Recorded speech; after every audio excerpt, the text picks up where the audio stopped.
value pricing is just this terminology. It's just pricing at the end of the day. But essentially, it's an alternative to the traditional way of pricing, which accountants have always done, which has been based on time, which we know is an absolutely lousy way to price. Welcome everybody to another episode of How To with Pixie and XU magazine. I'm delighted to be joined today by Reza Hooda. Reza, welcome. Thank you, Jordan. Thanks for having me. No problem. So today we're going to be looking at how to value price your client base. But before we jump into the content, do you want to give us a very quick intro to who you are and what you do? Oh, thanks, Jordan. So yeah, I'm Reza. Hi, everyone. I run my own accounting firm. I have been doing since 2008. More recently, over the last year and a half or so, I've started to coach and mentor other accountants to build more successful, impactful, and profitable accounting firms. Okay. And looking straight at the topic then, value pricing as a term is something that I've heard many, many times over the years from many different people. So let's start off with a bit of a definition. What exactly is value pricing to you? Sure. So value pricing really is, I guess, it's just a way of pricing. And, pricing based on the value to our customers. Now, I guess the term value pricing has come about because in history, all throughout history, the accounting profession is typically only priced in one way, and that is based on time. So to kind of bring on board an alternative way of pricing, which is more reasonable and attractive to a customer, the terminology of value pricing came about. But essentially, it's an alternative to the traditional way of pricing, which accountants have always done, which has been based on time, which we know is an absolutely lousy way to price. Yeah, definitely. And I think there's a few misconceptions as well, isn't there? Because value pricing isn't where you base it on cost either, is it? Because I think some people associate value pricing as fixed fee pricing, where you just base it on a certain price, but actually it's different to that as well, isn't it? Absolutely. So your typical kind of time-based billing is kind of basically just another way of doing cost plus pricing. So you add up all your costs, you add on a margin, and then you charge that to your customer, which has no bearing on what your customer actually values, what they actually are getting from the product or service that you are selling. And I guess the misconception is that, our clients are actually price sensitive. They're not. We are, we as human beings, we're not price sensitive. Well, the majority of people in society are not price sensitive. They are actually value sensitive. So in anything that we buy, any product or service that we buy, we will only buy it if we see that the value that we are getting is more than the price we are paying. So long as we can demonstrate that the value that our clients are getting is more than the price we are charging them, then they will buy from us. Okay. And I think a little bit later, we're going to come on to actually how we uncover that value and demonstrate that value to the client. But before we get into that, I think value pricing sounds like it's great in theory, but perhaps some people are unsure about how to use it in practice. So kind of what kind of services does value pricing work for? What kind of clients does value pricing work for? Is it just the big clients that are worth multi-millions of pounds a year, or can it work with some of the smaller sole trader clients? Sure. I mean, like I said, value pricing is just this terminology. It effectively should be, it's just pricing at the end of the day. But actually, it's more, I guess, a definition for us accountants, our service providers, to realize that actually start thinking about the value you are providing to your clients and price based upon the value, because that's what your clients care about. Your clients don't care about how long it takes you to do something. They don't care about the inputs to you. For example, when you go and buy anything from a shop, when you go to Starbucks, you don't sit there and work out, well, actually, the amount of coffee beans that has gone into this cup amounts to probably about 8 pence, and the amount of milk amounts to another 10 pence, and therefore I'm not paying any more than 20% plus that. You just don't do that. You don't do that with a pair of trainers that you go and buy, a pair of Nikes. You don't sit there working out how many hours did it take for the shoe to be made. You buy based on your perception of value. And the thing is, value is subjective. And that's why a lot of accountants find it difficult, because, they struggle with this concept of what is value? Yes, value is subjective because different people value things differently. And it's about, uncovering that value. So what might be valuable to one client may not be valuable to another client. And we'll talk about that later on, but it's all about, giving choice and actually putting the customer, the client in control of that buying process, so you as the accountant get a better result. Okay. So would you use value pricing on compliance services as well as what others might call advisory services? Yeah, absolutely. So it all steps back in terms of, you know, the initial conversations that we have with our prospects or clients. You see, it's, I guess the fundamental is, do we know what we are selling? You know, we think, are we selling our time? Are we selling services? Well, actually, we're selling neither. What we're truly selling is transformations. What we are selling is outcomes. What we are selling is the ability of to take away our clients' problems. So by having those kind of conversations, by uncovering the problems of our clients and their challenges and their frustrations, and talking about how we can take them to where they are in their circumstance of pain and get them to a better future. That is, and when you price based on that, you are value pricing. You're not pricing based on the service, but you're pricing based upon the transformation and the outcome that you can bring to your client, the value that you can bring. Okay. And I think a nice example of that I hear used sometimes is the for bookkeeping. Like you're not selling bookkeeping, you're selling the time saved that it gives to the business owner, where they don't have to sit there on the Friday at the end of the month doing all their books for a few hours. They can spend it with the family or with their children. Absolutely, that's a perfect example, Jordan. It's exactly that. You know, it's that is the pain point for the client, the time spent. How much time are they spending? What's their time worth to them? And it's about uncovering this in the conversations with our client to say, well, yes, we can take that headache away from you. We can give you your time back for you to spend that time with you know, the people that you love, to do things that you enjoy. You know, we can save you money in that regard, in terms of not having to pay, you know, a bookkeeper perhaps to do it. We can take that headache away from you, and that peace of mind and that time saving is of value to a client. And that's where you can price based upon the value. Definitely. Okay. So jumping into some more of the actual how-to for this, like an approach to actually implementing value pricing. The first step is all about uncovering value, and uncovering value is something you've referenced a few times already. So how does an accountant go about uncovering value in a conversation with a client? So yes, you're right. I did touch upon this a minute or two ago, but it's all about, you know, in that initial conversation, rather than stepping in to try and sell everything you have to sell, your bookkeeping services, your tax return services, your accounting services, actually take the time to diagnose the problems that the client has, to actually get deep into what is the motivation that they have got in touch with you?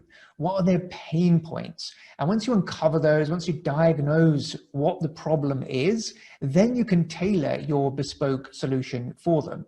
Because it's important to remember that, you know, accountants hate selling because we're not trained to sell. We don't like selling.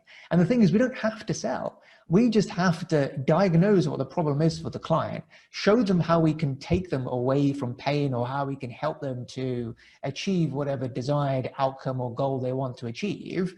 And then, you know, they will be wanting to buy from us. The mistake that most accountants make is that they dive straight into the services, to the bookkeeping or the accounts. And then the conversation then just goes from, you know, we're just comparing your services with another accountant's services. So have those meaningful conversations at the outset. Really dive into what the pain points are for your clients. Because really, as humans, there are only two kind of dominant motivators to us. One is the avoidance of pain, and the other one is the attainment of gain. So in every conversation that you have with a client, they will either be wanting to get away from something that's really bugging them at the moment. So something that is, you know, is consuming up their time, which means they can't spend time on the things that they want to. Or perhaps they're not making enough money that they would like to. That is causing them pain. Or perhaps that, you know, they've got HMRC investigation going, or they've got all these issues to deal with in finance that they don't feel comfortable with. These are the incidences of pain that you need to uncover and then present your solution alongside it. And similarly with the attainment of gain. So it may be that, you know, they really want to be able to move into that dream home in 5 years' time. They really want to be able to retire and sell their business in 5 years' time. These are the things you want to uncover, to position yourself as that bridge, as that gap that's going to take them from here to here, and then the conversation is all about value. And your solution, whatever it is going to be based on value, and be, whatever individual services they are, is in the context of getting them from where they are now to where they want to be, a better future. Okay. Well, in terms of some of the questions that people might use to kind of elicit these problems and figure out what the pain and gain is, what are kind of your top 3 questions that you would typically use in a conversation to do that? So, firstly, in any prospect meeting, I'd always ask, what motivated you to get in touch with us today?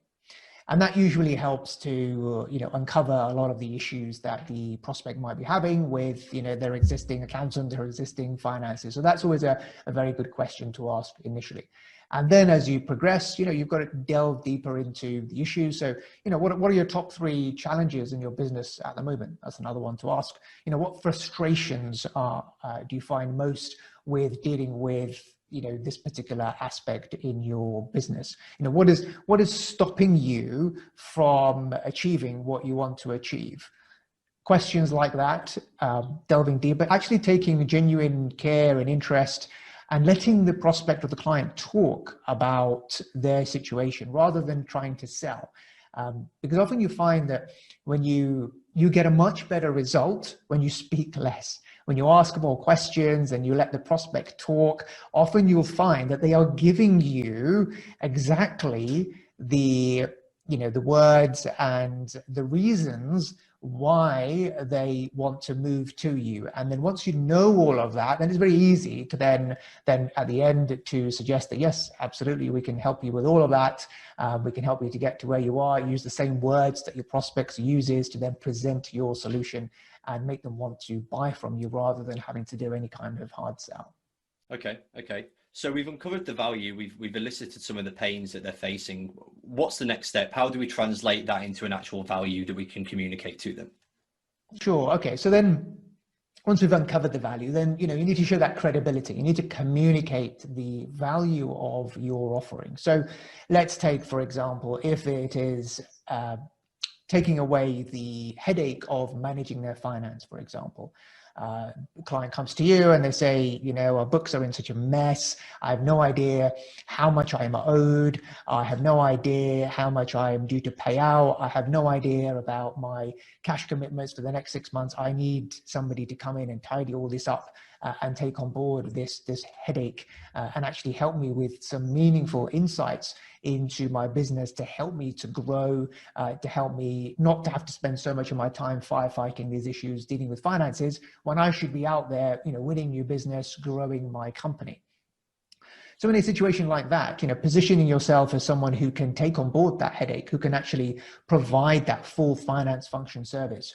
Well, it's great to be able to say it, but how can you actually demonstrate that you have credibility in actually delivering that solution?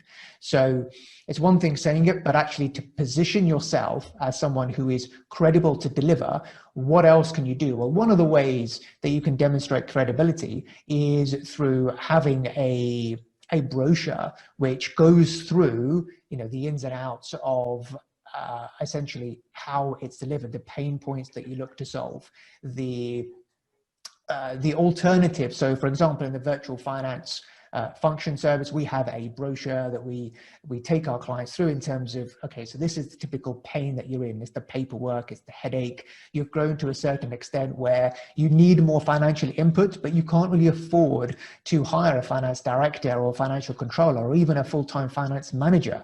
Well, we can offer that solution to you much more cost effectively. So anchoring your solution with the cost of them actually hiring people in-house, again, you're helping to communicate the value and show that you've got a robust offering, and obviously include within that testimonials and social proof of case studies of other clients that you've helped, of how you can deliver it. And that then helps to show your credibility and communicate the value of the offering to the client once you've diagnosed and uncovered what those issues are. Okay, great. And I think you might have started touching on this briefly just then, but once we've communicated the value, how do we then present that into an actual kind of proposal with pricing options for the client to choose from? So there's a number of ways of doing this, but ultimately what clients want most is 2 things. When it comes to price and wanting to buy, they want certainty and they want choice. They want certainty in how much they're going to pay, which is where kind of fixed fees comes from. And they want choice. They want to be able to choose what to buy. Because when you put the customer in control of the buying process, you get a better result. It's why, you walk into the Apple shop and you will have choices. You'll be able to choose between the budget iPad and the iPad Pro, which is all singing and dancing. And then after you've chosen which version of the iPad Pro you want, you'll get upsells that Apple will offer you. Similar thing when you go and buy a car, you'll get to choose which variant model that you want. Do you want the S? Do you want the SE? Do you want the Premium? And then you have the upsells that go with it. There is a reason, there's a psychological reason why these companies are using these strategies to sell, because we as customers, we want to choose what we want to buy. You see, we love to buy, we hate being sold to. So give your customers, your clients, options. And that might be through giving them 3 options in terms of the packages they could go for. It could be giving them a shopping basket of services that they get to choose what they put in the basket and what they don't put in the basket. So ultimately, whether you're using software or you are using a proposal that you're going through the client with in person, and it must be in person or over a Zoom call, give them certainty and give them choice. Okay. When we're saying choice, we're talking about 3 options versus 1, aren't we? Like bronze, silver, gold at a very basic level. Yes, absolutely. So that's one way of doing it. So 3 options is a way of giving choice. Another way, also if you're only giving one price, but that price is made up of the choice of them selecting certain services to put in their basket. Again, that's another way of giving choice. You're still giving choice. So they both kind of work. There are merits in doing, the 3 options for certain things. There may be merits in doing a shopping basket style, picking and choosing what services they want for other cases. So ultimately, it's about choice and putting the customer in control of that buying process, and having them involved in the buying process, again, is very important. Not sending a proposal afterwards. That's the worst thing you can do, is send a proposal after the meeting with the client, because then all you become is a number on a page, and your number is compared to somebody else's number, and chances are that the cheapest one wins, or the lower price is used to back down the higher quote that they really want to go with. Okay, so would you give them the price in the first meeting, or would you kind of do the first diagnosis meeting, go away, figure out what a good value price for this might be, pull together some options, and then arrange a second meeting? It all depends on the type of client that you have. So what we do is we generally have a 2-part process. So we have a discovery call, which will last 15 to 20 minutes, where we profile the prospect. And even before that, I'd say that there are opportunities for you to profile your prospect even before they get on a discovery call with you. So using tools like Calendly, where someone books a call with you, there are features within Calendly that you can turn on questions. You can ask questions to the prospect before they even book the call with you. And you can really derive some good insights into the client's profile, whether they fit your ideal client criteria or not, from the questions that you ask. So you can ask, do you have an accountant? What is your turnover? What was your income last year? What motivated you to get in touch? And then you can decide whether to take that call or not. So start profiling your prospects even before the discovery call. And then in the discovery call, then you would profile them some more, not give anything away. Again, use it to diagnose their current situation and their pain points. And then you can decide. So what I would do is, depending on the nature of the client, whether it's a 1-call close, so giving them the price there and then, in the 15 to 20 minute call, or whether it's a more substantial case that we need to take more information and then set up a second call. So the objective of the first discovery call would either be that you present the price to them in that 15 to 20 minutes, or you agree a date for the second meeting to take place, which is when you would then go away, you'd prepare your proposal perhaps, and then get them on a second meeting call to take them through your potential solutions to the problems and the objectives that you have gained from that initial discovery call with them. Okay, great. That all makes sense. Just conscious of time, so rounding off the episode, it's always nice to finish with a bit of an action plan. So what would you say are the 3 to 5 points that accountants listening to this right now can take away to start implementing value pricing with their clients? So to start with, I guess it comes to easy action steps are, get the profiling right. Profile your prospects. Very easy to do these days with Calendly, tools like Calendly, and I'm sure others like Bookings, etc., have the same functionality. So start profiling your prospects early on. And then in your discovery calls, so get these questions and start asking more of the questions that help you to really unravel and uncover what value means to your clients. So really, write them down if you have to, but make sure you stop asking the questions to get to the bottom of what are the problems of this particular client. Because we are ultimately, we're not service providers. We don't sell our time. What clients come to us for is to solve their problems. So if you don't know their problems, then you can't present a solution to solve problems. So learn to ask better questions. Try to listen more in prospect meetings rather than talk. And once you have that, then you can position yourself much better as someone who is able to bridge that gap and get them to the solution. And then in terms of other takeaways is to look at what credibility, what communication tools you have. So do you have to position yourself as the expert? Do you have brochures which go through your services that you can go talk a client through, so they have more comfort that you have done this before, that you have the solution that meets their needs, that what you are offering to them is something of substance that you can justify charging a couple of £1,000 a month for? Do you have the right tools in place to communicate that value, like brochures and things, which goes to help? And the last takeaway, which I've said before, is always have the price conversation in person. I can't emphasize that enough. Sure. Okay. Look, this has been really great. If anybody's got any questions for you about value pricing or anything you've shared, where should they go? What should they do? Sure. Yeah. Happy to connect with me on LinkedIn, send me a DM on LinkedIn, or go to my website, which is www.rezahooda.com. I've got lots of resources in there, free resources you can download, a value pricing framework. I've got lots of videos that I've done as well on my YouTube channel, which you can check out, and on the website about value pricing, how to communicate your value. So yeah, feel free to check those out. Perfect. All right. Thanks a lot for your time, Reza. Thank you, Jordan. Been a pleasure.